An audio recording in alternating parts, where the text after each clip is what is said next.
published in the 2003.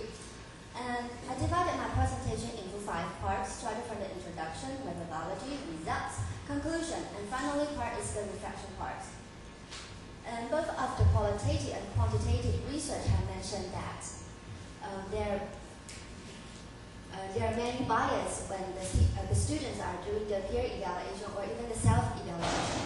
They mentioned that there's a kind of, for example, the friendship bias and reference bias or purpose bias, or even the conclusive bias and the feedback bias. So a lot of researchers mentioned that it is very important to minimizing this bias. For example, Edward mentioned that 3 steps. The first step is setting a clear rating criteria, and second is informing raters of the goals and limits of peer assessment, and the third one is familiarizing the raters with the instruments. And here comes the research question. There are 3 research questions in this study. The first one is the instructor's rating more similar to the treatment group's peer rating than to the control groups? And the second one is the treatment group's rating more served than the control because of the training? And the last one is the treatment group's attitude toward the peer assessment more positive than the control groups? And here comes the methodology part. Starting from the participants' information, the participants in this study were 78 university freshmen.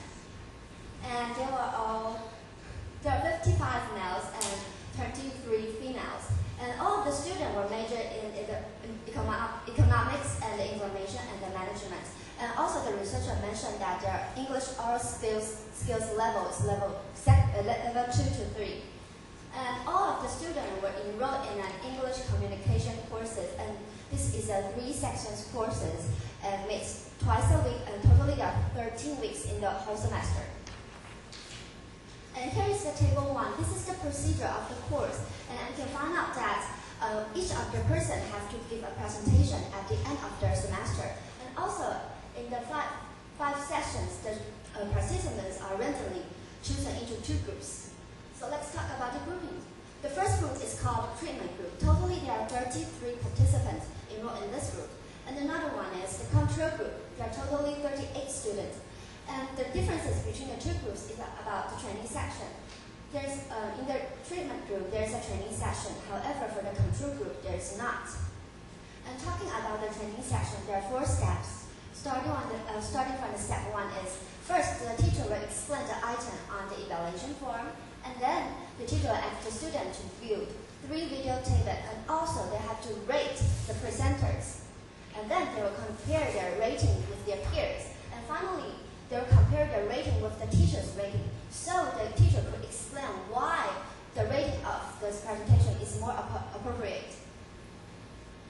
And also I want to talk about the instrument in this study.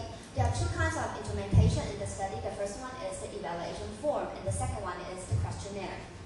The evaluation form was designed into 4-point rating scale, and this is adopted from the Yamashino in 1999. And for the questionnaire, it's a kind of attitude questionnaire. And talking about the analysis part, there are 3 types of analysis were conducted in the study. The first one is registry analysis. It's to take the dimensions and generate item difficulty measures. And for the Pearson correlation is to examine the magnitude of similarities between the peer ratings and the teacher's rating. And the last one is MANOVA, to test the differences between the control group and the treatment group.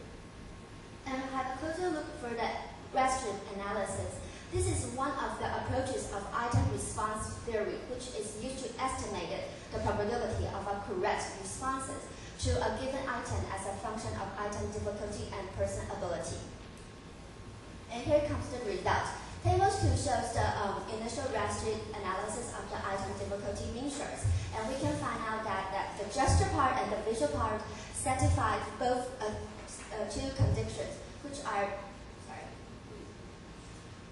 the z-values is larger than the 2.0, and the infit and the outfit is out of the range of 0.4 to 1.2. This is the z-values, and this is for the infit and the outfit. If the z-value is larger than 2.0, this is the first condition. The fitting is not fit with all of the parts. However, the researcher have a closer analysis in these 2 parts. Divided all the items into 2 parts. First is the verbal skills, and and another one is the visual skills. And we can find out that the gesture part and the visual part, both of this fits with the whole items because it is not over the 2.0 and is in the range of 0.2 to 1.2. And also the researcher mentioned the reliability part is 0.98, quite high.